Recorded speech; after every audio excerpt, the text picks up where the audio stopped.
Good afternoon, ladies and gentlemen. Guile here, and welcome back to the Forged Alliance Forever promotional series. I want to kick off today's cast in the fashion of which I've done so many times before, with a massive apology. This time it's not actually my fault. I know you won't believe me or care, but it legitimately isn't. If you tuned in on Wednesday or Thursday night hoping to see some boot camp action with me getting schooled by one of your favorite pros of the day, I fully intended to bring that content to you, but my ISP, Virgin Media, had other plans. My internet connection this week has been up and down more often than an Essex girl's drawers, and I have to say more often down than up. So it's been a bit of a nightmare, and yeah, just couldn't get any confidence in my connection to start a stream, because and rightly so, because on the days which I have free, it was just non-existent. So even to attempt it would have led to more disappointment than not, I think, so I decided not to. So if you work for Virgin Media and you happen to be watching, guys, sort your life out, because you're ruining mine. That's all I'm going to say on the subject. We can get on with today's game. It's going to be a ladder match on one of our favourite maps of all times. The action is going to go down on Finn's Revenge. I'm ready, you guys are ready, and the players are sure as hell ready. So let's go on over to the game zone and see how they're going to get on. Ching, ka-ching! Instant loading, that's what we like to see. This is actually my second run through because the pause was so bad on the load I had to redo the intro, but a little bit of it behind the scenes info for you there. That's good.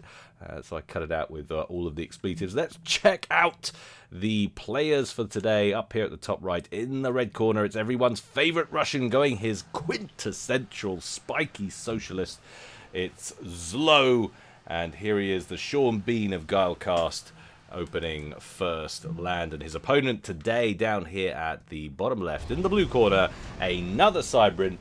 So it's a Cybrin mirror matchup, which means of course I'll be bathing in chlorine later on today. It's ThomasHiatt. Answers in the comment section below or on a postcard, guys, if you know how I'm supposed to pronounce that surname. Hiatt. I'm going to be calling him Thomas for today, but I've struggled with this on many a cast. Anyway, here he is, and he's opened first and second land. Let's split screen so you can examine their glorious openings, and ZLO's not hanging about. He's got that initial land factory down and is already on the move with his comm. Thomas, conversely, still happy to sit in his base. He's going to throw down another 2 P-gens, presumably build that land factory with the comm, or at least initiate it. Yeah, there he goes. You can see the build command there. ZLO stuck around for about 10 seconds, enough to get the factory down and build 2 mexes, and then just went off on his Todd. And is he literally just feeding off power? He's getting enough power from somewhere. I don't know where. I don't see a single generator. He hasn't got the hydro up yet. He's just very low build demand, it would seem. Thomas already completing, or about to complete, 3/4 done there on his second land factory. And ZLO only just starting the air factory now that he's got his hydro up at the back. He used his comm instead to trundle off down the back of the nook here. We've got a nook on each side on Finn's Revenge, and it's littered with mass down each side there. Thomas happy to still sit in his base. He's working on his third land factory now. That one's going to get an adjacency bonus on that other mech. So you've got a double adjacency bonus going to the 2 first factories on the other core mechs down there. And ZLO continues to advance. You've got to love the power balance, though, from ZLO in the early game. He's up on mass. Total mass accrued 740. Sorry, that must be reclaim figures. Sorry, 766 versus 290. Total mass accrued 2.3k versus 1.2, and he's 11.9 up on generated eco as well. So there's no question, at least off the bat, it would seem that ZLO has the more efficient start. However, will the extra land factories that Thomas have in action pay off in the early game now that he's got more production capabilities? We'll go back to single screen as that first scout plane out from Thomas zips over the map to get his first initial read on what ZLO is doing. Was that an engineer or a scout? Alas, we may never know. You should be able to tell by examining the wreck, but there's nothing left, such as the power of the socialist arm cannon. Literally vaporized. I'm probably guessing that was a mole, but early jester play out from ZLO, zipping across the map, takes a few pot shots at an engineer, and then scrolls back to it to finish it off. Very, very nice indeed. And then on to the main base, but an interceptor hanging around from Thomas. Says, I don't permit you to do what you're trying to do, sir. Locked on. He does manage to get another kill there. That was a mole by the looks of things, but doesn't manage to pick up that mech skill. And jesters are pretty expensive as well, so not sure that exactly paid for itself. ZLO now pushing in towards Thomas's base, but Thomas also out with his comm now, and he's got a couple of Medusas with him flanking across the northern causeway, heading on over to ZLO's side of things. In fact, he's got a bit of a two-pronged attack going. 3 Mantis came around the other causeway, heading in towards the Nook now, which is not yet populated with any structures. He's got an engineer in there working on a mechs, and there's a couple of queued up emplacement with some wall sections. That's not going to get completed. Defending Mantis going to go down as well, but 3 more turn up, and that will secure that mechs, assuming that comm doesn't come in for the kill. Finn's Revenge, a classic map for the base trade. I wonder whether we're going to get one here as ZLO approaches Thomas's base, but the engineers are quick to respond and have that T1 PD in place. ZLO not wanting to give away any more of the hit points on his comm unnecessarily. Excuse me while I just knock this back a notch from when I was playing last. They're practicing a little bit too sensitive for the cast as far as I'm concerned. And now it's Thomas's turn to challenge a base.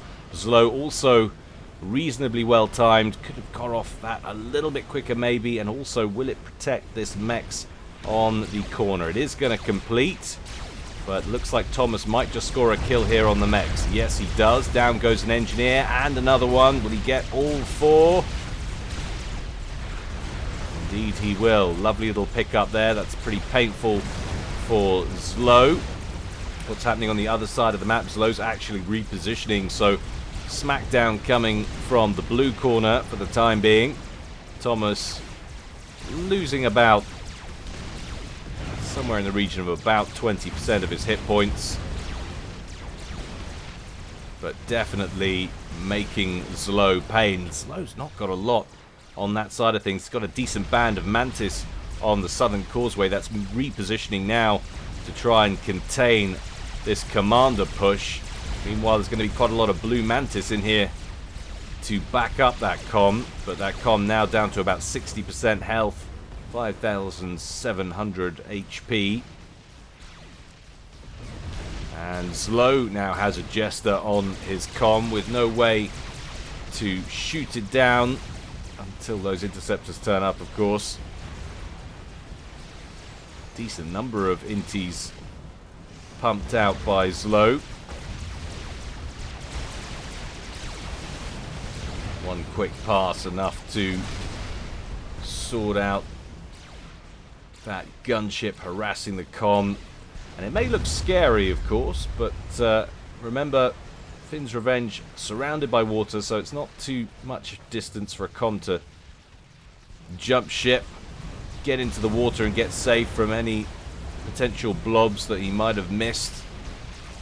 So early game, it's one of those maps where you really can afford to be uber offensive.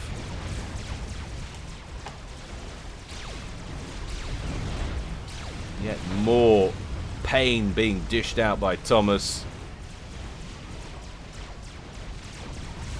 Mantis repositioning, could get in maybe around the back and kill off the Hydro. There is another auto gun back here. Range on that sucker. Well, if you get the Mantis in over here, maybe you're going to lose a few units doing it. Another Jester out meanwhile, harassing ZLO's comm. Inties over here still, not getting their kill order dispatched.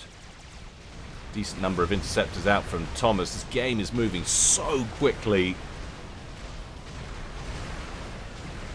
Really gives you an appreciation for just how good these guys are when you dip your toe into the competitive scene yourself.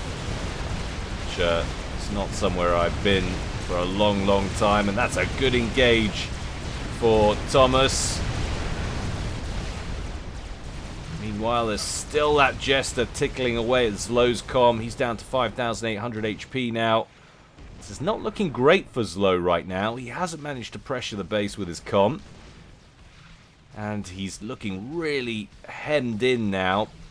Lots and lots of map control for Thomas. He's got a land factory up right in front of ZLO's base, so he's going to be reinforcing his position from there. ZLO with 2 T2 mechs. Just got a Chief Jaguar. His voice ringing in my ears saying, "Don't upgrade your mechs." Very different when you talk to these guys. So all T1 core mechs is in Thomas's base, and ZLO therefore, despite being well down on map control and infrastructure on the rest of the map, is up by 2 mass per tick. So he's keeping himself in this, but there's a sacrifice there, and that's the amount of units he can pump out. So you can end up in an ever decreasing circle of influence. Try and expend those resources on techie up your mexes, puts you in an even more vulnerable position tactically on the field. Jester brought in, but Sky Slammers deal with him without too much difficulty. And a T2 upgrade on the way for ZLO. That'll heal a few hit points on that comm. Nearly 50% done there.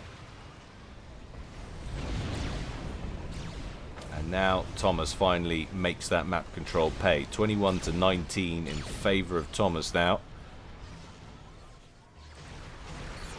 And it's almost even Stevens on total mass accrued. ZLO ever so slightly ahead by probably 300 or 400 mass or so.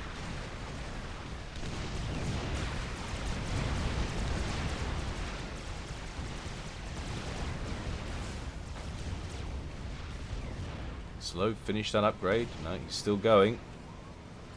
Lost the helpful tooltip on the progress, but it's about 90% somewhere in that region. Now we're looking for defenses over here. Still got these 2 auto guns. Thomas could get in there and knock a couple of them down, I'm sure, with that comm.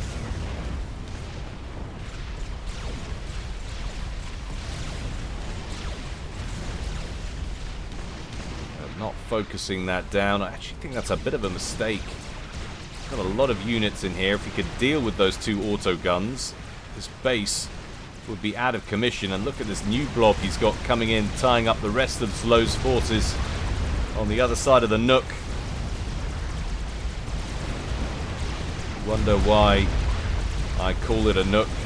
It's because I find the word cranny vulgar and offensive.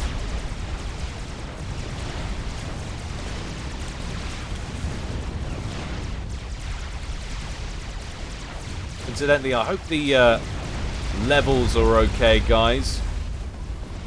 Always difficult when I'm transitioning between the stream and the cast. The stream seem to find the game sounds much more oppressive and need the voice ticked up. Something to do with the way YouTube processes the sound, I think. But hopefully I've readjusted the levels to a decent amount and that the game sounds aren't overwhelming.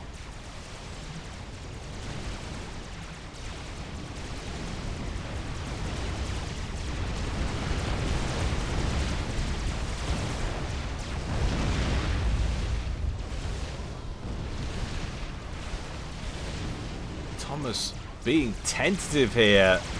The auto guns are down. All that's left are the troops on the ground, and he's missing opportunities to get in and score some damage on that base. But he is running circles around ZLO. And at this rate, I fear it's going to be another classic Sean Bean performance from our Russian friend. No disrespect intended. Sean Bean, definitely one of my all-time favourite actors. Just has a very unfortunate tendency to get himself written out of things.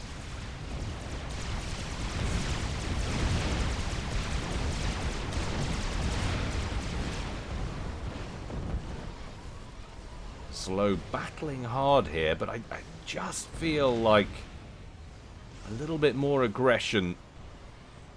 And Thomas, if not could have won it, certainly could have put ZLO in an even worse position than he currently finds himself in. So, eco-wise, we're starting to see some T2 mexes appearing now down here for Thomas. 2 core mechs done, another one upgrading. That's at 42%. ZLO all at T2 though, so he's making that work for him.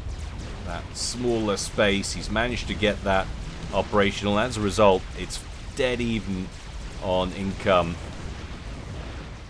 and actually ZLO still outdoing him on reclaim because, of course, all of the fighting's on his side of the map right now. So he's recouping his lost mass, gaining some of the mass that Thomas is throwing at him. It's one of the great balancing factors of SOCCOM.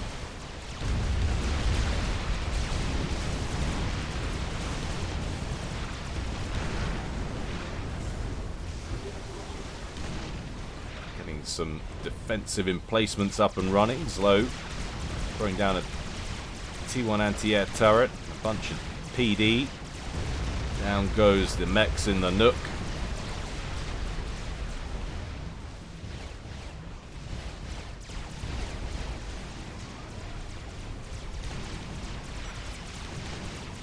Now Thomas getting an upgrade on his comm now, going for a bit of damage. And there's a T2 PD, and it's having all kinds of targeting issues.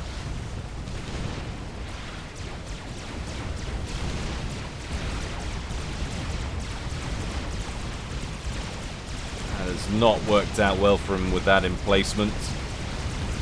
But the build power alone on that T2 engineering suite really makes it worthwhile. Just look at the constant EMPing though from the Medusa shells. Deadly Cybran T1 artillery.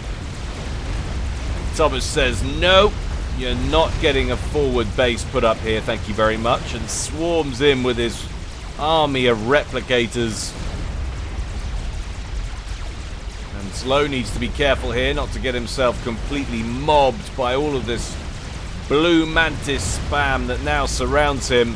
Cerberus turret back there, although it wasn't even doing very much, is out of commission, and Thomas is about to get his gun upgrade as well. There it is, rate of fire, and now ZLO does have to be careful. He's had a lot of backup though. He's cleaned out the blue forces on that side of him, and now Thomas is going to back away. Now Thomas has to be careful. Awful lot of red spam coming his way and surrounding the comm. He's going to have to back away into the water and not get caught up on any of ZLO's T1 spam into the red, but he's going to get under the waves to safety. There it is. Are we going to see any follow-up torpedo bombers? No, because we are not at T2 air yet for ZLO, so there's going to be no quick responsive aerial harassment to continue the pressure. And now Thomas is going to dip in and out of that central pond and take pot shots, trying to claw back some of that HP through veterancy rank ups. It's about halfway on his next ranking vet. Big chunk there.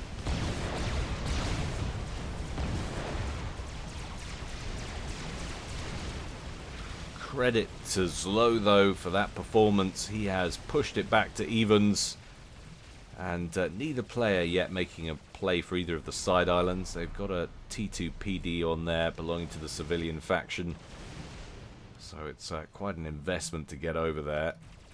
And they've also got an archer there as well, so you'd have to take that out first if you were going gunship. We have got a renegade, and Thomas could easily dispatch that over to take those out and grab up another 2 mexes at the sides. Help him claw back what's now a disadvantage against ZLO, who's operating at 39 to 31. Scratch that temporarily, 41 to 31. But yeah, we're looking at around about a 10 mass advantage. Ooh. Is that a TAC missile? Yes, it was. Hits a plane on its way in towards the base. So some structure was saved there. Might have actually just hit the cliff edge there. I think it probably did, and then the area of effect took out a poor unfortunate interceptor that was gliding past at the time. Now, how's Thomas doing? Still deep into the yellow, not looking particularly healthy. He's going to stroll forward and pick up that Mex. And then where's he headed? He's going around over here. So look, we are entering a new phase as engineers, at least for ZLO, have departed the landmass to get some naval operations going.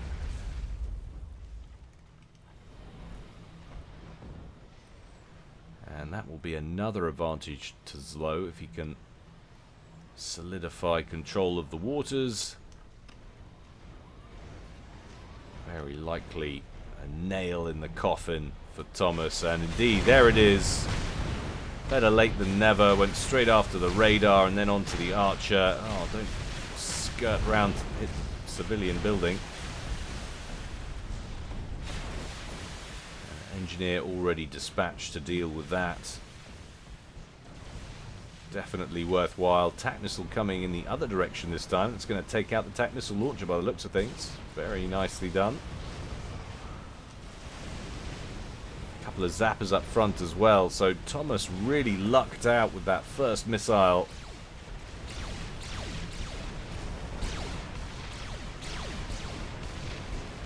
Mechs down and out. ZLO throws down a Cerberus turret, and that opens up on Thomas as soon as it completes. Mantis move in to harass as well. Thomas looking like he's making a beeline straight for the sea. Should get there without any major difficulties. Really doesn't want to bring his spam into that and end up getting it wiped by the comm. No emergency, doesn't need to rescue himself.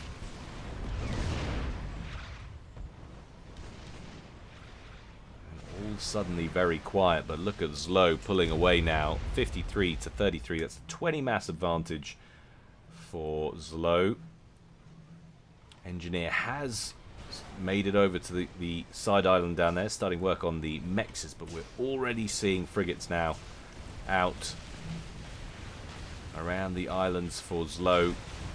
Renegade moves up to the top island this time, deals with that in short order.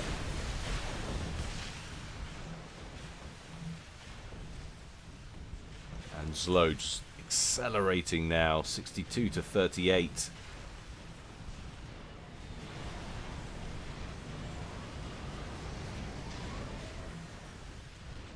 He teched up, he survived, and now he's sitting there with an advantage. What, if anything, can Thomas do to pull it back? Trying to make that gun upgrade pay where it can. The longer it goes on, the harder it is to use your commander, the more effectively, the more dangerous it becomes to do so. But as we said before, a very forgiving map, this one. Lots of areas where you can get to relative safety, as long as there aren't torpedo bombers lying in wait for you to do it.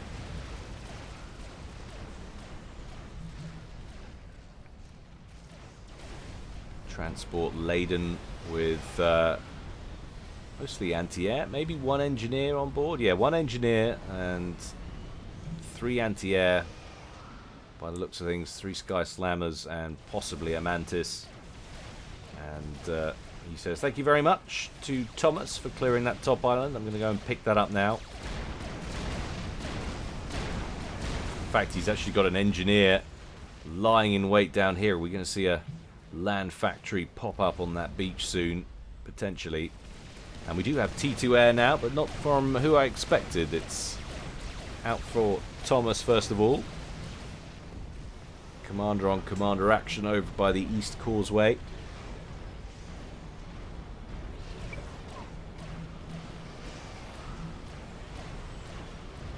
Apologies if you can hear my Origin pinging off at the background. Put a stop to that.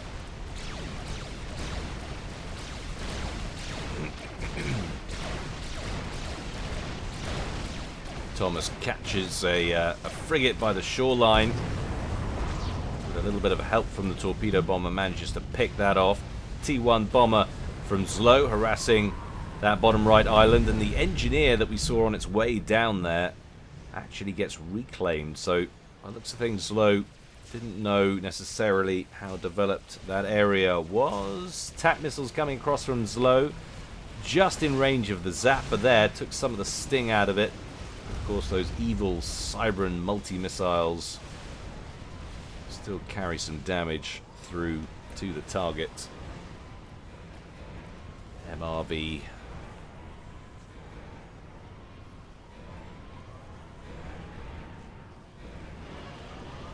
So ZLO's going to pick up the top island. And look at the differential now between them. 73 to 28. Is that power lock? Yes, it is. Control K's going out. Thomas desperate to get his power grid sorted. About to complete T2 P-Gen. That'll sort things out. So it's 74 to 55. Round about 20 mass advantage. And that is pretty significant. 20 mass, not all that much by the sounds of things on paper, but it's pretty significant when the totals are this low. Almost at operating at 150% of what Thomas is on. More than that now, I'd say. 27 mass advantage.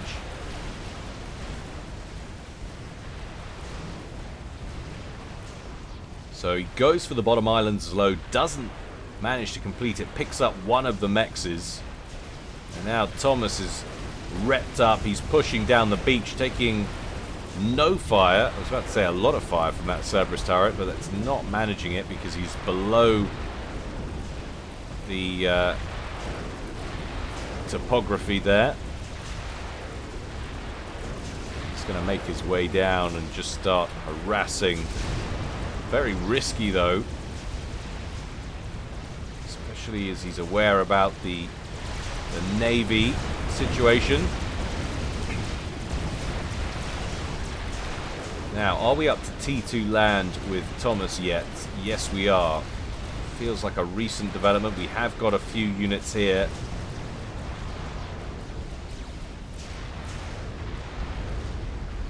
Thomas hitting back with mobile missile launchers just as ZLO is on the other causeway over here. Nice little bombing run from that T1 bomber there. 7 kills before it gets shot down. Picks up a bunch of clumped up T1 units. So 1 naval yard at the back for ZLO over there, 1 over here. Thomas has got involved in the naval side of things, positioning a pretty safe naval yard right at the back of his main base there, going for a second one now.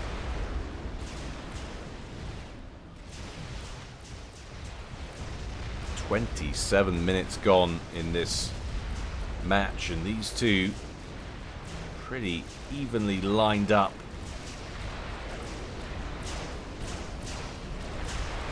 Both on 50% of the map apiece. Thomas raiding with his comm over here. Vessels out over here for ZLO, but they're getting taken down, picked apart by torpedo bombers. Over here, ZLO could do a lot worse than to get T2 air going. Indeed, he's got it. And get a reserve of torpedo bombers together so that when Thomas inevitably dips into the water, which he has to do, he can continue to press. And there it is. Cormorant's lurking overhead. Now Thomas has to really concentrate. Cerberus turret picks up the firing solution. Thomas is going to have to withdraw now. This is no longer a safe place to be. He hasn't got that safety net of the water anymore.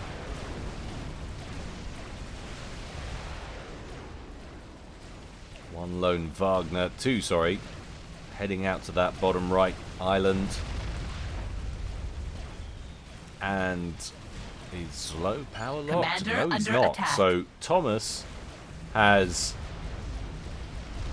caught up pretty spectacularly on the mass gain. It's 69 mass apiece now between these two guys. Considering ZLO has pulled in 20k more mass overall, at the moment he doesn't have a huge amount to show for it. He's upgrading stealth now on his comm. How much mass had he stockpiled? Well, quite a lot. He was up on about 60% of his bar there. Thomas now under fire from two Cerberus turrets. Got a bit of backup of his own coming in as some Mantis and a Sky Slammer, a couple of Medusas advance from ZLO. Dishes out the pain there and deals with those. The Mantis from Thomas are going to continue advance, see that Cerberus turret and go, nope.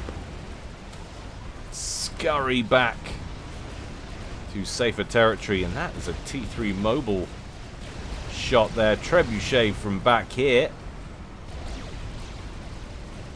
So starting to see T3 land out. That didn't take long.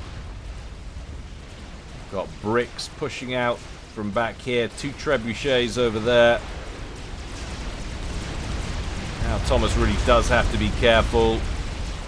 ZLO trying to lock down the area with PD, but they're going down as quickly as he can put them up.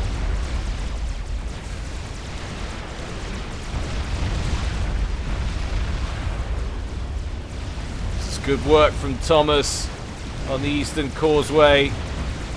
Hitting at the Cerberus turret with mobile missile launchers. Trouble is, we've got trebuchet fire inbound. What's that one focused on exactly? Suffering critical intel failure, perhaps. Commander Nope. under attack. He's got all the intel in the world. Oh, he's going to lose that trebuchet if he's not careful. A little bit of cover from this Zapper over here, somehow keeping that trebuchet alive, but ZLO's attention is elsewhere, and it'll be on his comm just south of that position.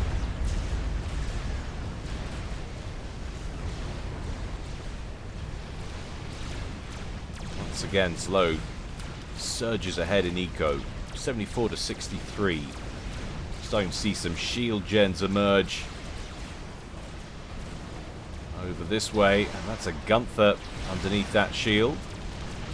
Give you an idea of what it can reach. Under attack. Not as much as you might hope. Covers that western causeway nicely. Take some pot shots at that Cerberus turret. There it goes, and that radar. Otherwise, it's purely defensive position going forward. ZLO looking a little bit peaky, but he's got some backup from these bricks over here. This one's badly damaged on about 500 HP, but the other two are healthy as and advancing.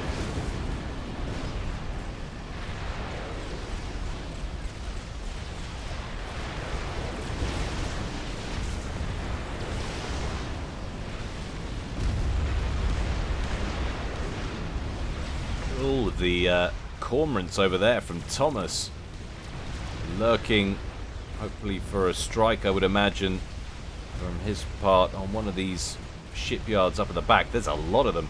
So ZLO going mass T1 shipyards for his navy. Smaller, more highly teched strategy from Thomas. One T2 and one T1. The Wagners we saw advancing on that bottom island were successful in their operation, taking that out. One left, but that'll be the end of it, I think, with this Jester locking onto it. And look at this. It's pretty huge, or it was pretty huge. A Salem launching into the core mass of ZLO there. Got one T3 mechs in that core mass, the others all at T2, but that would have been a A nasty blow to suffer would have put Thomas ahead in eco. But look what we've got here. Bricks making their way across to Thomas's side of the island. This isn't good for Thomas. Tickling away at the shields. At this stage in the game, you can have a couple of bricks strategically placed, make a huge contribution to the war effort.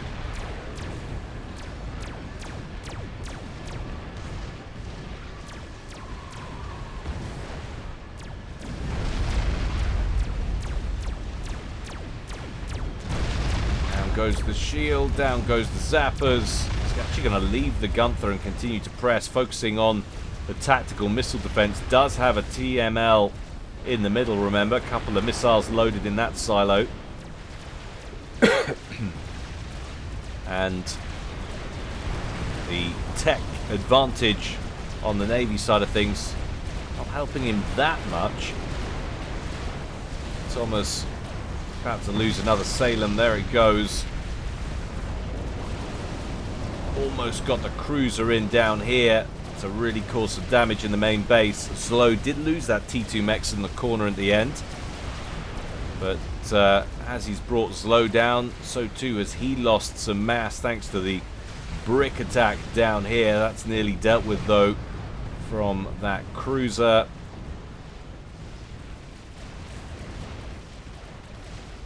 34 minutes gone. Non-stop action from these two in various parts of the field, and we don't really feel like we're any closer to a conclusion. Yes, there was good ground made by ZLO down here, but that attack has been dealt with, and now Thomas reclaiming and rebuilding up on that far side.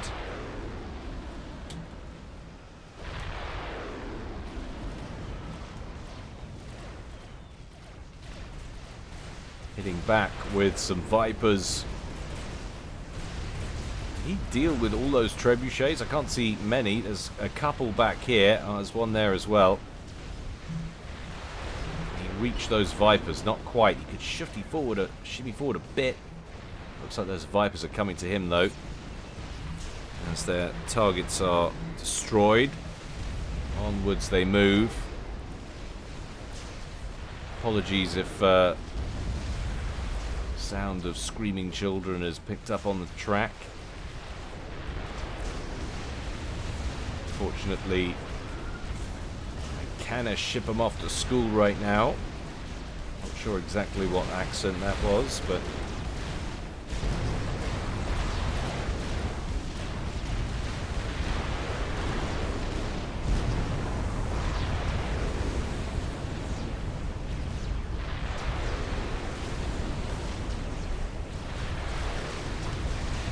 Salem and a Siren dismantling that frigate flotilla down there. New set of naval yards up at the top left-hand corner for ZLO. We're still operating off just the one T2 and the one T1 at the back of the base there for Thomas. Total mass accrued differential now at almost 30k in favor of ZLO. Generated eco about 15.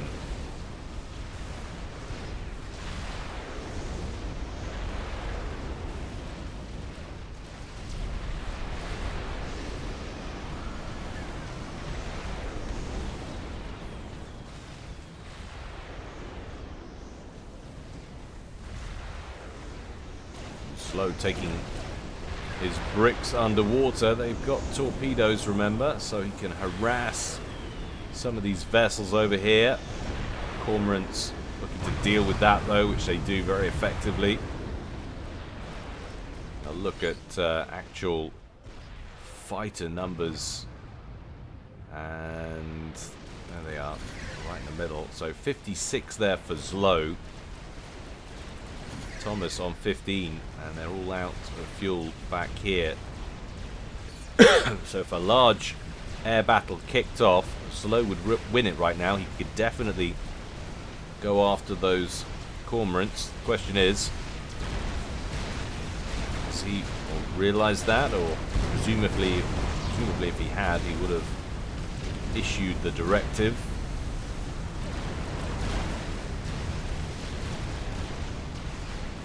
So interesting, despite the vast number of extra naval yards, it actually looks like Thomas is getting the better deal of the naval game right now. But look out, ZLO going for a run by, switched up to loyalist production away from bricks, and is going straight after power production facilities, having got into Thomas's main base. Taking fire from Salem's back here. Can they score a kill on the T2 reactor? That'll be huge. There it goes. He's still got power and reserves. Can they kill the hydro?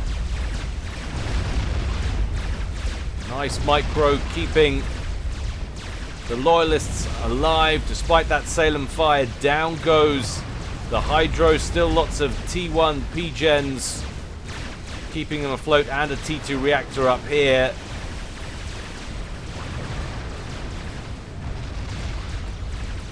Combination of Salems and Corsairs deal with that.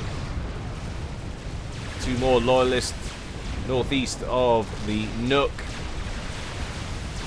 One of them dealt with by the comm, the other one splitting off in the opposite direction, now taking fire from Cerberus turret to the east.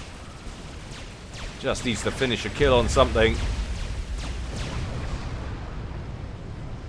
There it goes.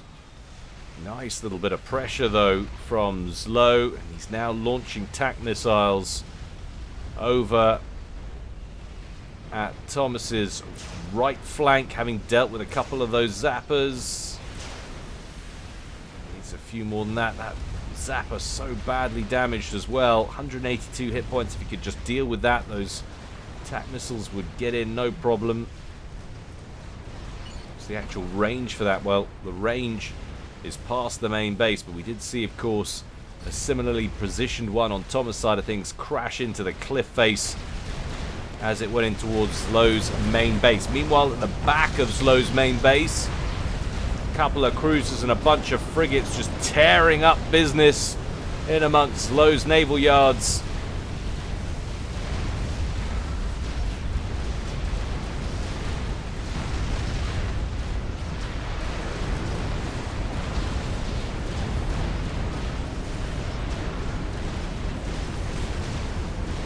Trebuchet's getting taken down, but that is the end of the fleet.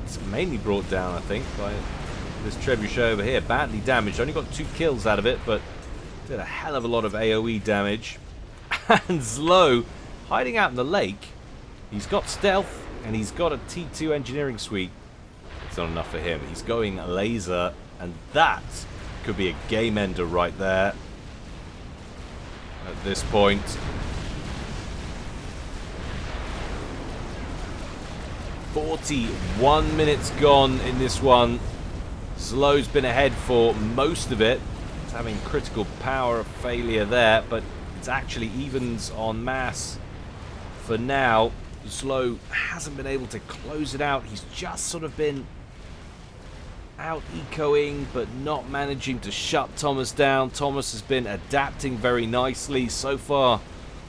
The naval tech advantage has been working very well for him. Taking on superior numbers of vessels and coming out victorious. There we go. Is he actually aware of those factories up at the top left? No, he isn't. So he hasn't spotted that yet. And they're producing more frigates all the time. It's actually a submarine that's snaked down the edge of the map there. Looks like it's making a move over this way. Of course, that T2 Naval HQ pumping out destroyers. One itself will be no match for that.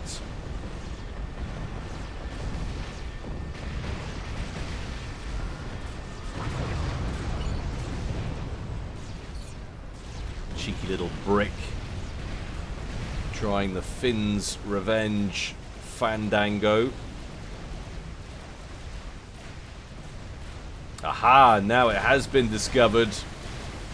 Gets another production run of frigates completed, but I think that's going to be it. Salem sticking at range, 2 tridents up front, slowly taking down those naval yards at the top. And would you look at this, there's so much damage being inflicted from these destroyers over here, and all of this is potentially in jeopardy. These tridents and trebuchets, the one thing that are keeping these vessels at bay and doing it well. Thomas needs to be focusing a little more, I think, on the micro of these vessels, trying to avoid the incoming trebuchet fire as much as he can. Salem's everywhere, and it's causing a major headache for ZLO, who's sitting in the pond still. He's paused that upgrade at about 65% by the looks of things. ZLO trying to combat this mass spam, or this mass spam of Salem's, by going mass T1 spam. Will he be allowed to get these factories up and running? It's not looking great right now.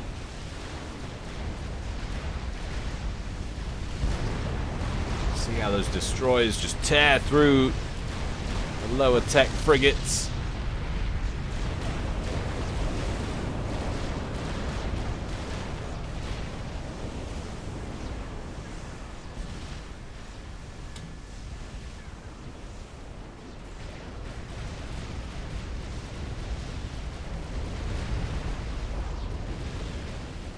This has had some wonderful swings in momentum, this game.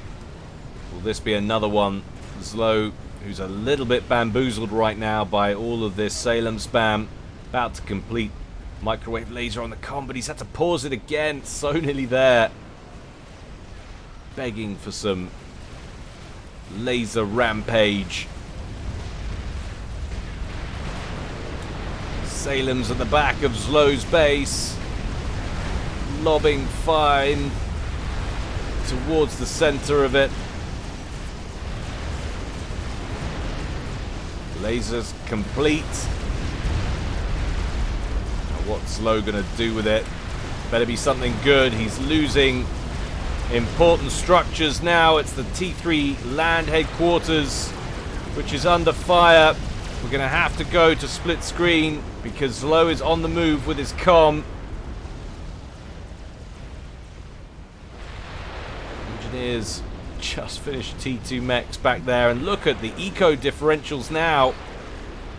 Thomas is 40 odd mass, nearly 35 mass ahead of ZLO, who's been ahead the whole game. ZLO advancing with his commander. Is he going for the cap on that T2 mechs? Yes, he is. Meanwhile, up top, they've managed to keep that T3 headquarters alive, which is absolutely essential. ZLO caps that T2 mechs. That's a pretty awesome result for him. He's going to complete his T1 PD first, just as engineers from Thomas start trying to get one of their own up and running. He's going to focus them down before they can complete one, and that will hold that little pitch very nicely indeed. Pretty slick stuff. Thomas tries to go naughty, naughty, walkie, walkie, but gets a whole artillery barrage to the face for his trouble. These trebuchets doing God's work right now.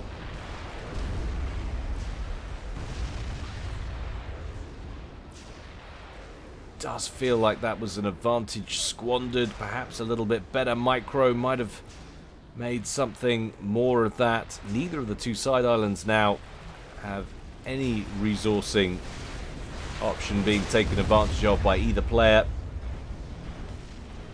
Is he just going to cap everything? Is that what he's up to now? He hasn't fired that laser once, I don't think.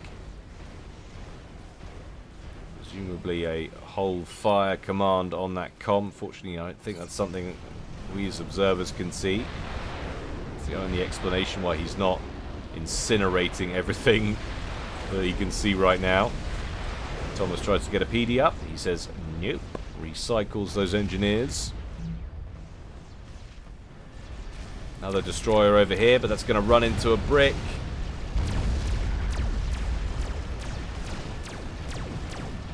And the brick will take that down, assuming he changes tack and pursues. Oh, there's another one coming out of the pond as well.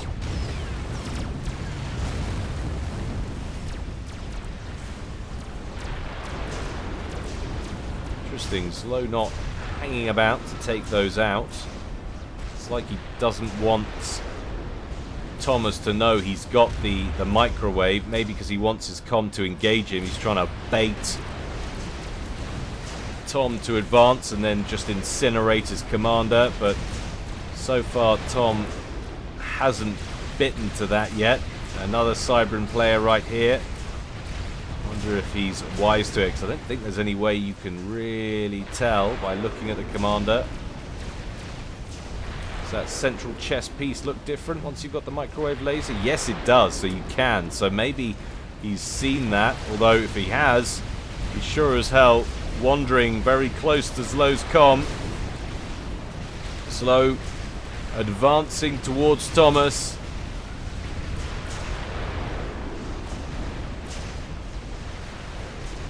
It does set alarm bells ringing when there's a commander there and he's not engaging any of the structures around him. But Thomas isn't biting. Away he goes back towards his base. And is it me, or is he looking a little thin on the ground now with this advance? We've got bricks coming down this way. He's using his destroyers pretty effectively to defend the causeways. They're just sort of strolling back and forth. Doesn't want to run into one of these. At some point, though, ZLO is going to unleash that microwave laser once he deals. There it is. He deems that his little bit of trickery there isn't going to work.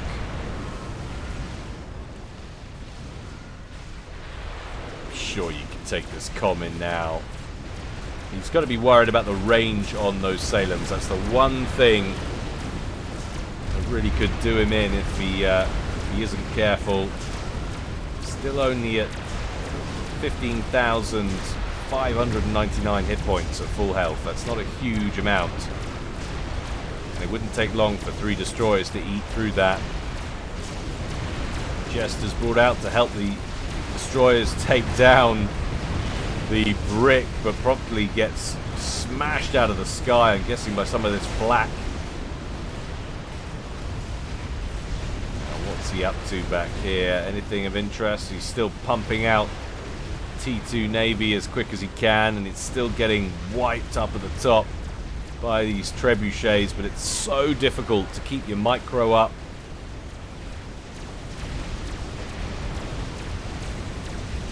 And still keep up with everything else. Be defensive. So many things going on at one time. We're at 50 minutes now into this game. This is an outrageous Finn's Revenge. It's a 10k map, but one that feels so much smaller than that. Feels like a 5k because so much of the map is water.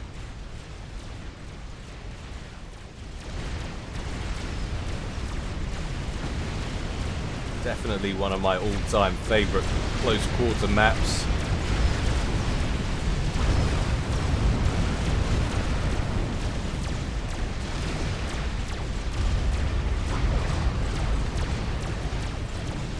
Bricks taking casualties over by the East Causeway, but getting work done. Taking down these defenses. T2 vessels sieging the bricks over here are under trebuchet fire from ZLO's side of things. Back this way.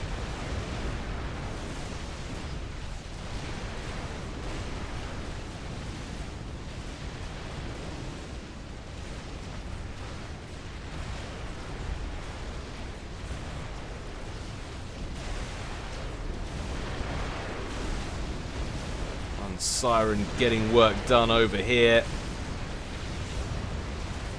On that side of things. What's Thomas got up his sleeve? He's got to have some plan. He's got to be brewing something. Can't let this game just trickle away from him. He's done amazingly well when you consider how far behind he was. He's made lots of good calls. Transition to air early on, the transition to Navy tech. Not biting on ZLO's lasercom plan. Not falling for it. So actually he's taking a bit of a battering there. Down to around 50% health.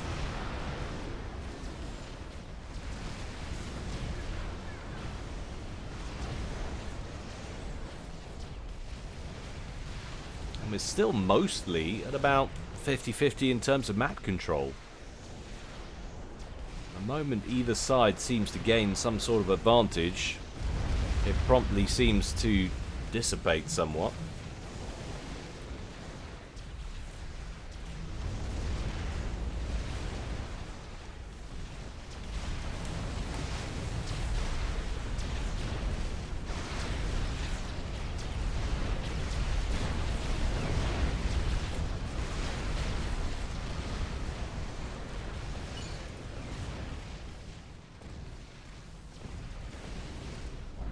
See the range of the cruisers there. Extrapolate that. When you've got the cruisers in behind the base, they really would have everything in range. Trouble is he can't get there and maintain it. ZLO has done amazing work with his artillery. Just shows you there's always a way, if not to completely counter, then to work on the next best thing and cause major headaches, and hopefully while your opponent is busy elsewhere he'll make a mistake.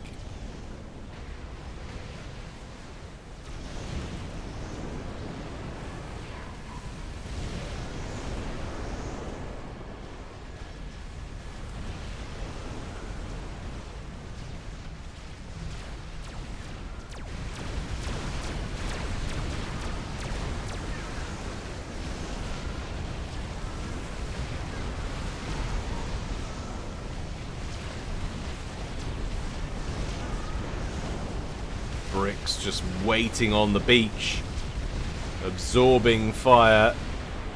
No, not really. I suppose it's a distraction. It's keeping those sirens away from the main base, but not really getting anything done. Although a distraction probably proving pretty helpful right now to ZLO, who's gone mass T1 naval yard once again. And it's all unscouted by Thomas up there at the back, who's having major power issues. What is he building? Well, he's working on a T3 reactor. That'll sort his power out. A couple of bricks make landfall north of the pond. Only to get major beatdowns. ZLO getting some free vet. Ranks towards his vet.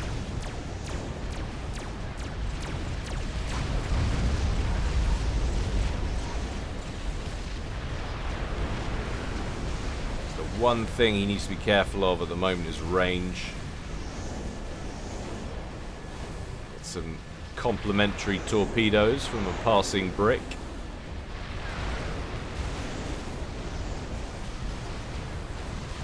No way to hit back at that with his commander. Take a long time to chew through all that HP. That's if the he's actually, his regen's tanking those torpedoes, so one brick never actually cause him any problems. Thomas still ahead, 100 to 87. So he's about 40k behind, 39k behind total mass overall. And now Thomas is going for a laser. Says, I like me some of that action. Just in case ZLO gets any cheeky ideas. I suppose if ZLO thinks he's pushing, might bring the comm in to help finish off the base, and if he gets the jump on ZLO's comm with his own, then he could potentially steal a victory out of it. Or at least force the draw.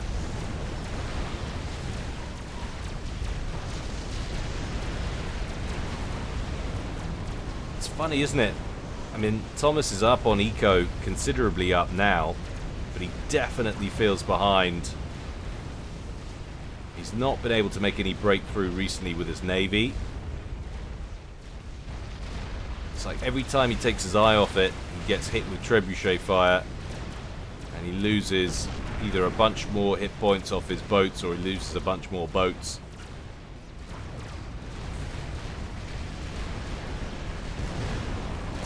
Generally, it feels like ZLO has the upper hand. 3 more bricks coming in down on the west causeway. They take a bombing run to the face from that pack of Corsairs. Ooh, and a mobile bomb as well, Fire Beetle inbound.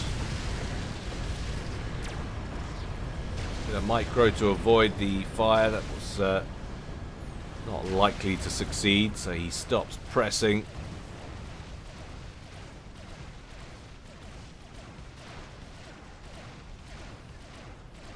Shows you just how expensive laser is. It's only 45% done. It took ZLO a long time to get it complete, and ZLO has actually managed to retake the lead in terms of mass now. 112, 113 to 107.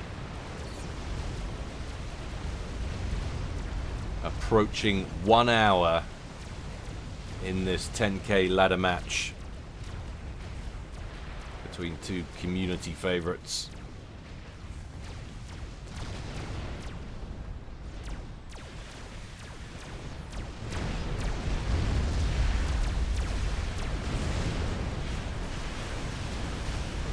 Getting work done with the fighter bombers. Just look at the red though on the map. Lots and lots of frigates. If he meets up with these 2 and charges these, he's actually pushing out now with a Jester. He'd like to shoot that down before it cops all of his naval units. There it goes. So Thomas will have seen probably that much before where they were stationed. Not be aware quite how many there are overall. Now he will. Might think that there's intelligence boats in there somewhere potentially. So really that many T2 vessels should be able to take that.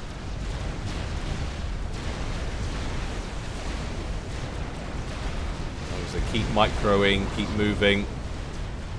Unfortunate he hasn't managed to keep the sirens further ahead. ZLO strolling around on the beach, Thomas's side of the pond.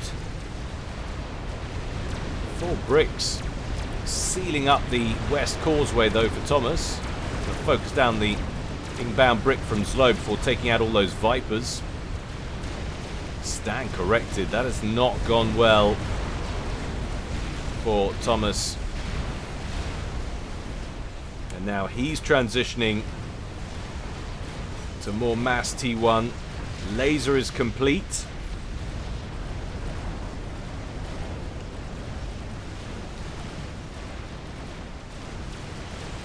And out he goes.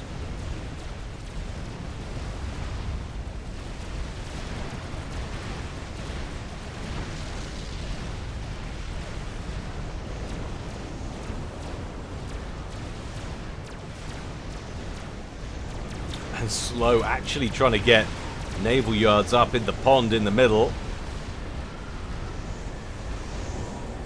Thomas getting a platoon of bricks in the middle. It's quite a lot of accumulated torpedo firepower amongst all of them. The question is, do they still take damage when they're at the bottom of that pond from the artillery fire? Well, it's not firing at the moment. There it is, Thomas announcing to ZLO that he's got big toys too. North of the main landmass, another massive group of frigates from ZLO bearing down on Thomas and his Salems.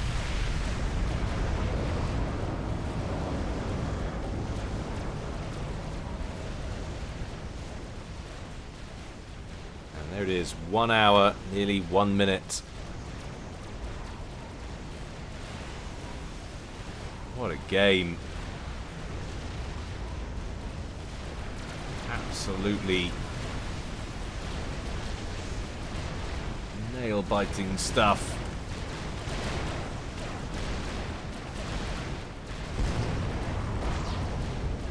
Gotta say, though, looks like it's creeping ZLO's way. Don't want to stroll into that, though. Look at the Cerberus battery just light up those vessels as they stroll into range.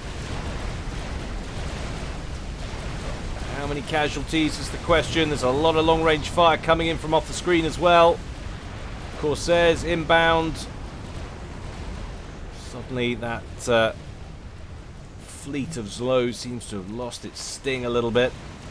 Lots of underwater brick torpedo play going on. Just a very unusual game, this one. The thing feels like it's being used the way it's supposed to be.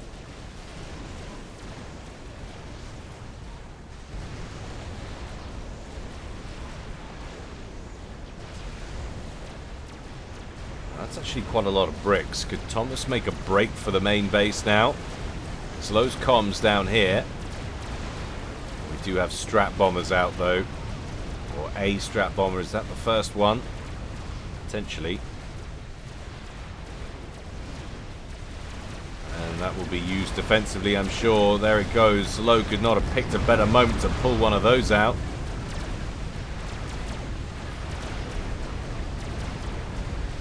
That could almost have been pretty disastrous.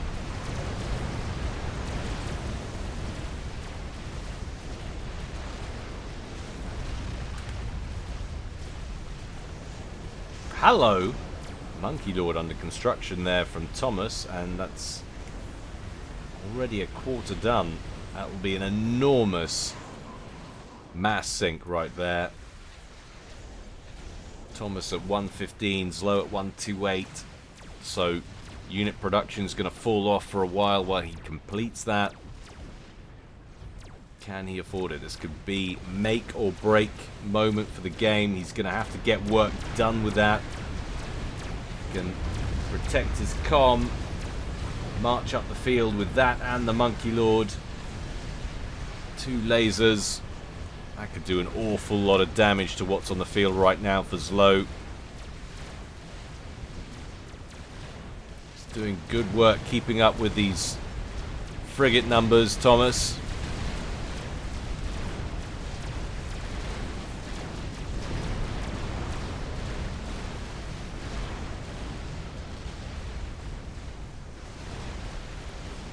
Still got Bloom on from previous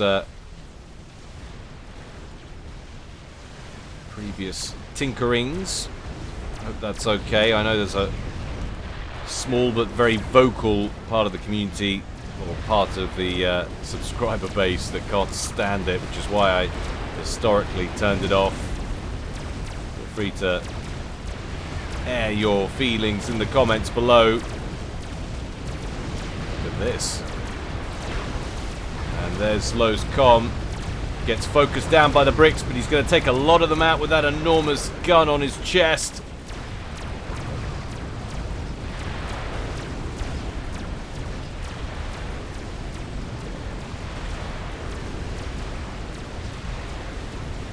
How's that Monkey Lord doing? Well, it's nearly complete.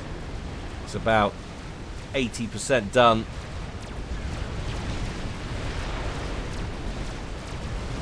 Again, another group of bricks. Nothing really gets achieved. No breakthrough. Well, there's a lot of Cerberus turrets now defending Thomas's base. Whoop-dee.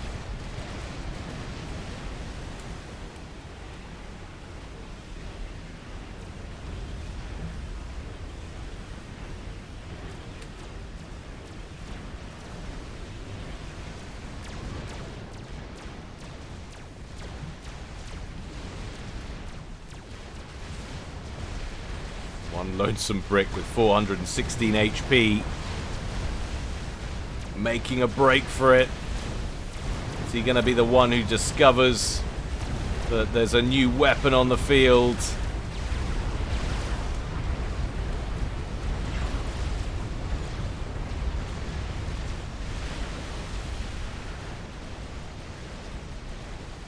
Let's do a frigate count.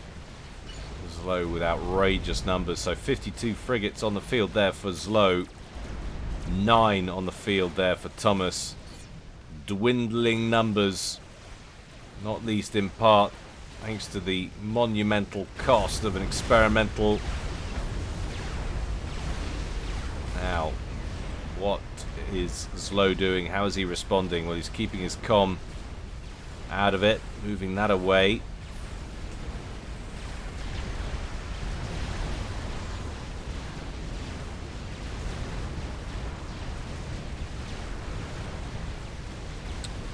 So Thomas not moving out with the Monkey Lord. Decent numbers of bricks there.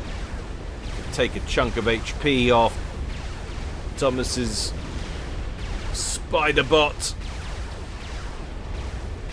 Ah, we'll just do it with some strats. That's the way you do it.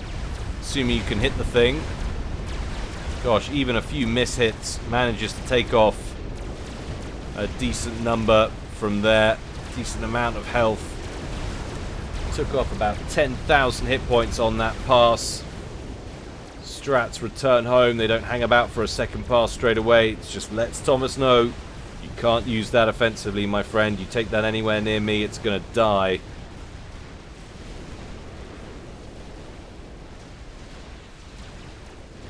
And on the game goes.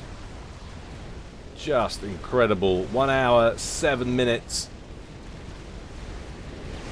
Every time I think one side has got the killing advantage,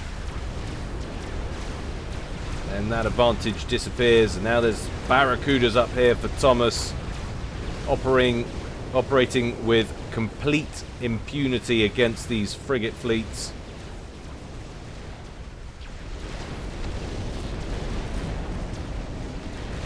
Do with a few more down here, though. That's a lot of frigates coming in from ZLO.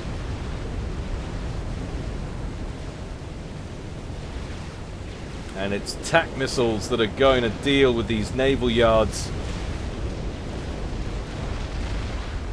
and deal with them very effectively. 1 missile per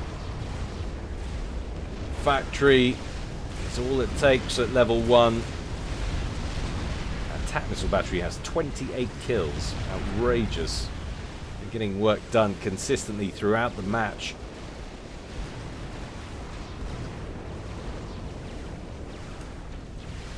And look at the mass totals now. 149 to 107.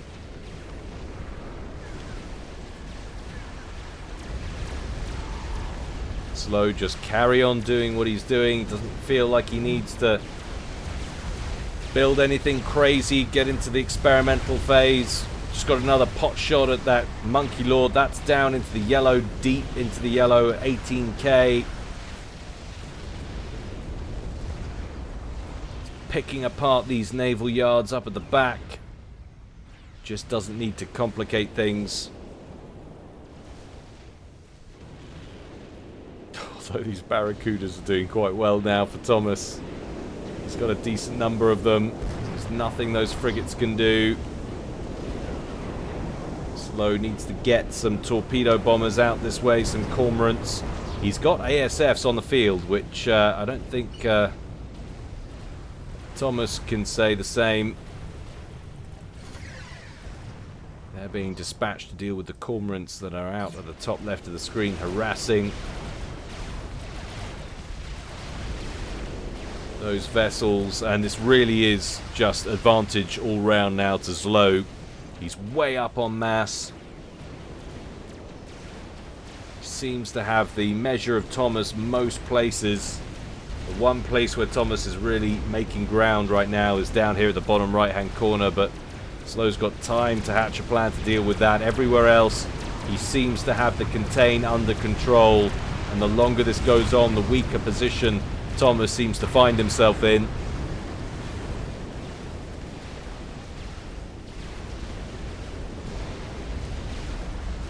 Monkey Lord not yet up to 50% health. He's got some bouncer coverage now, having learnt from his previous encounters. ZLO has a lot of aerial muscle right now.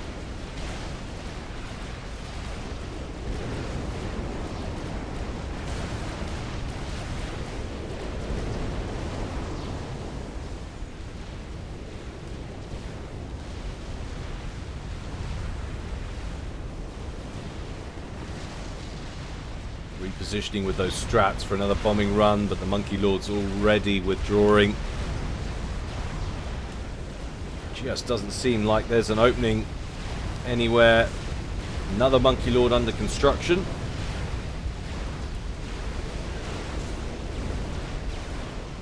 High damage experimental, but paper thin as far as experimentals go.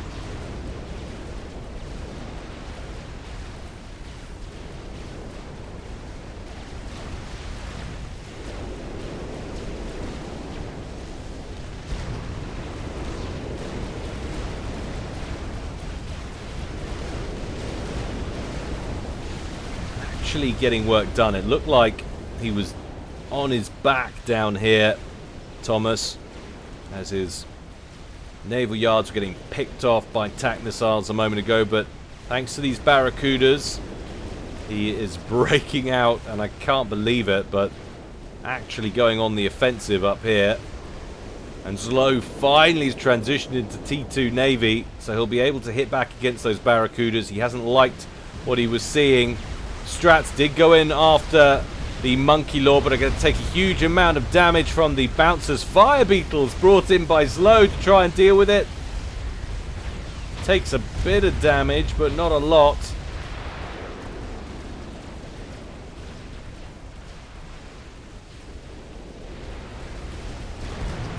Once again, frigates coming up against that battery of Serbs. But there's an awful lot of them. Coming up to 75% done on that second Monkey Lord. Did he get a critical mass of Monkey Lords together and actually finish it that way? Where's the other one gone? Well, it's still alive over there. For a minute, it had been taken out. ZLO going in for the kill on some of the naval yards back here. He's going to run out of frigates soon. He did deal with that battery of Cerberus turrets up at the back there, but there's another one in closer towards the base.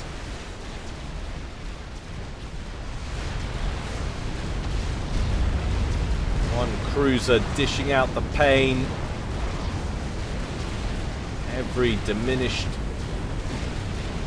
frigate lessens the impact of ZLO's forces, but they've dealt with the cruiser.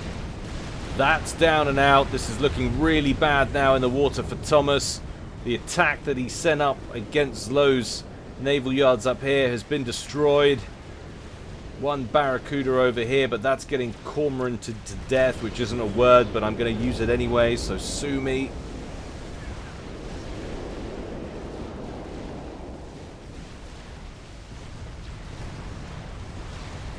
Thomas completes another experimental.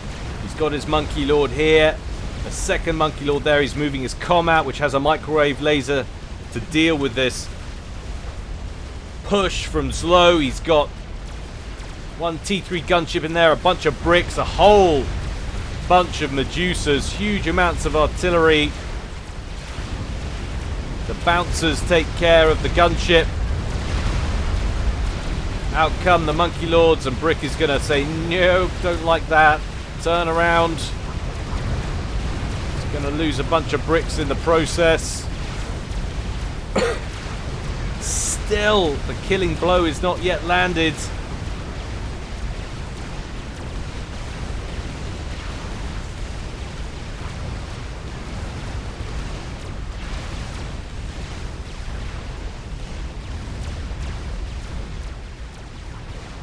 Unbelievable. Approaching 1 hour and a quarter on this ladder match of Finn's Revenge. This is definitely the longest Finn's game I've casted, I think. Be happy to prove me wrong, guys, if you are aware that I've done a longer one, but if there are longer ones, there certainly aren't many. Monkey Lord going to absorb some damage as it comes across the western causeway there. Both Monkey Lords firing on that encroaching brick that's on its way in. And Thomas in the background there with his commander, he's scooping some mass. Thought for a moment I thought he might bring it his comm with, but that would just leave it open to some kind of strap bomb snipe. He's seen those strats used pretty effectively so far. He's got 3 bouncers with him, but that's not a lot. He's going to try and clear this up now. Really doesn't want to lose these Monkey Lords, but at this point, what option does he have? He's just slowly getting picked apart by ZLO, who's pushing very hard now at the bottom right side of the base. We're going to have to go to split screen. Keep an eye on these 2 theaters. Torpedo bombers brought in to engage the Monkey Lords. Thomas bringing his comm back to base in case it's needed against this incursion that's skirting around the back of the base now, in between his naval yards and the main base. That front Monkey Lord's down to around 2,000 hit points. Very, very nearly dead, but he's taken out a lot of stuff up front. ZLO sending in more fire beetles all the time. Down goes the lead Monkey Lord, and Thomas gives up as his ion reactor goes critical. His power has been assassinated.